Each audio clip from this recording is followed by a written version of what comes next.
الحمد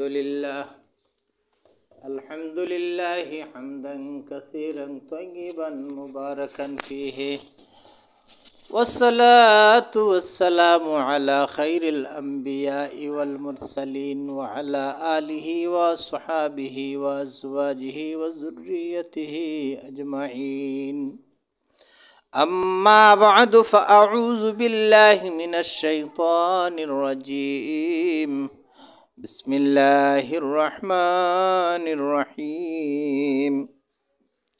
وما كان لمؤمن ولا مؤمنة إذا قضى الله ورسوله أمرا أن يكون لهم الخيرة من أمرهم ومن يعص الله ورسوله فقد ضل ضلالا মুবিনা। সূরা আহজাব ৩৬ নম্বর আয়াত। আল্লাহ তাআলা বলেন, কোনো মুমিন পুরুষ এবং নারীর জন্য সমীচীন নয়, ইযা কাদাল্লাহু ওয়া রাসূলুহু, যখন আল্লাহ এবং তার রাসূল কোনো জিনিসের সিদ্ধান্ত নিয়ে দেন, আইয়াকুনা লাহুমুল খিয়ারাতু, তাদের জন্য আর কোনো অবকাশ থাকে না, কোনো ঐচ্ছিক বিষয় থাকে না, তারা এই বিষয়টি মেনে নিতে বাধ্য।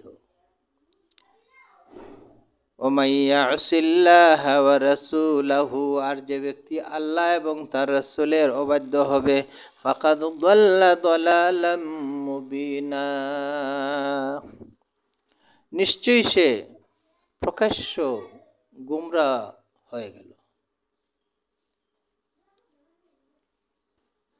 সুপ্রিয় ভিউয়ার্স, এই আয়াতের শানে নজুলে বলা হয়েছে, আয়াতটি নাজিল হয়েছে আল্লাহর ফয়সালাকৃত, আকাশে ফয়সালাকৃত জয়নবের বিয়ে সম্পর্কে।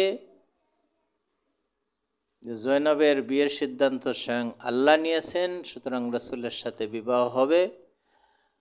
হযরত জয়নব তা শুনে বলেছেন, আমি আল্লাহ এবং তার রাসূলের বিরুদ্ধে আচরণ করতে পারি না।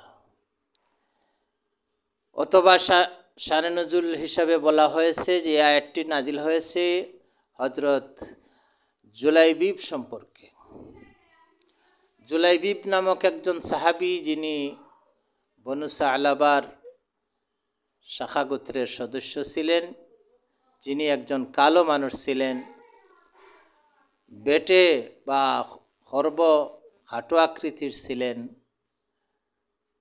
তবে রসিক মানুষ ছিলেন। মানুষের মধ্যে যদিও বহুল পরিচিতি তার ছিল না, কিন্তু আল্লাহ এবং তার রাসূলের ভালোবাসা তিনি পেয়েছেন। তিনি ইসলাম গ্রহণ করার পরে বিশ্বনবী মুহাম্মদ রাসূলুল্লাহ সাল্লাল্লাহু আলাইহি ওয়াসাল্লামের কাছেই বেশি সময় কাটাতেন। আল্লাহ রাসূল সাল্লাল্লাহু আলাইহি ওয়াসাল্লাম তাকে খুবই ভালোবাসতেন। একবার জিজ্ঞাসা করলেন, আল্লাহ তাতাজাওয়াজু ইয়া জুলাইবিব, জুলাইবিব তুমি কি বিবাহ করবে না?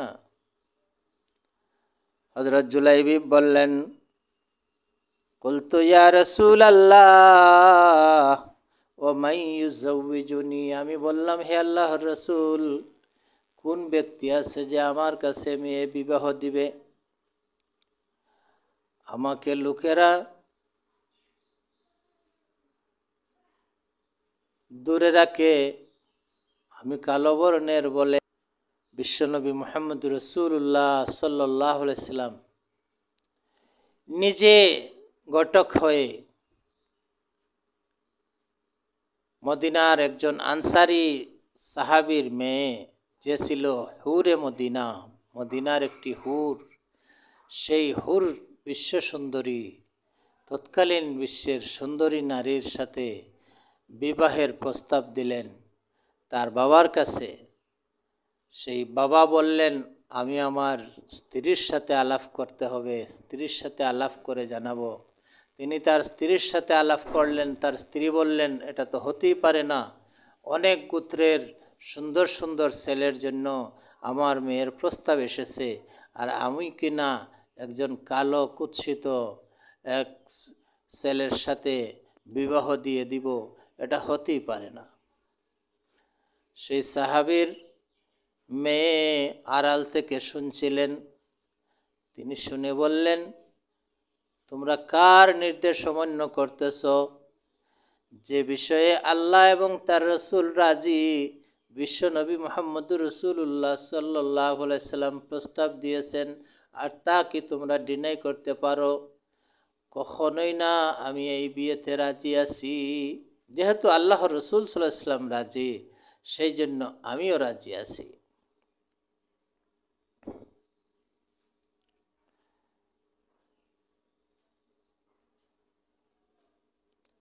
এক পর্যায়ে বিবাহ হয়ে গেল। বাসর রাত, ফুলশয্যার রাত্রিতে, যে সময় তার স্ত্রী প্রেম নিবেদন করা শুরু করেছেন মাত্র, সেই সময় কানে আসলো কে যেন বলতেছে, আইয়ুহা শাবাব, হে যুবকের দল, তাআলাও, এসো, তৈয়ার হও, বিশ্বনবী মুহাম্মদুর রাসূলুল্লাহ সাল্লাল্লাহু আলাইহি ওয়াসাল্লামের সাথে জিহাদে শরীক হও। জুলাইবিব ইসলামের পাগল, বিশ্বনবী মুহাম্মদুর রাসূলুল্লাহ সাল্লাল্লাহু আলাইহি ওয়াসাল্লামের আশিক। সেই জন্য হুরে মদিনার সান্নিধ্য ছেড়ে, সুন্দরী নারীর সাহচর্য ছেড়ে তিনি ঘোষণা করলেন, আমি এখনই চলে যাচ্ছি, কাল হাসরে তোমার সাথে আমার জান্নাতের গেইটে দেখা হবে। এই বলে তলোয়ার নিয়ে তিনি যুদ্ধে ঝাঁপিয়ে পড়লেন এবং কাফেরদের বেষ্টনীর ভিতরে ঢুকে পড়লেন এবং 7 জন মুশরিককে দুনিয়া থেকে জাহান্নামে পাঠিয়ে দিলেন। তাদেরকে খতম করে তিনিও শাহাদত বরণ করলেন। আল্লাহ রসুল সাল্লাল্লাহু আলাইহি ওয়াসাল্লাম যুদ্ধের শেষে সাহাবীদের লাশ খুঁজতেছেন। বলছেন, তোমাদের প্রিয়জনের লাশ পেয়েছো কি? তারা বললেন, হ্যাঁ। তিনি বললেন, আমার জুলাইবিব কোথায়? আইনা জুলাইবিব, ফাতলুবুহু, তাকে তালাশ করো। জুলাইবিবকে সাহাবীদের কাতারে পাওয়া গেল না, তাকে পাওয়া গেল কাফেরদের দলে। 7 জন কাফেরের মধ্যে হযরতে জুলাইবিবের লাশ পাওয়া গেল। আল্লাহ রাসূল সাল্লাল্লাহু আলাইহি ওয়াসাল্লাম বললেন, হাজা মিন্নি ও আনা মিনহু, এই তো আমার জুলাইবিবের লাশ, আমি জুলাইবিবের, সে আমার, আমি জুলাইবিবের, সে আমার। এই কথাটি আল্লাহ রসুল 3 বার বলেছেন।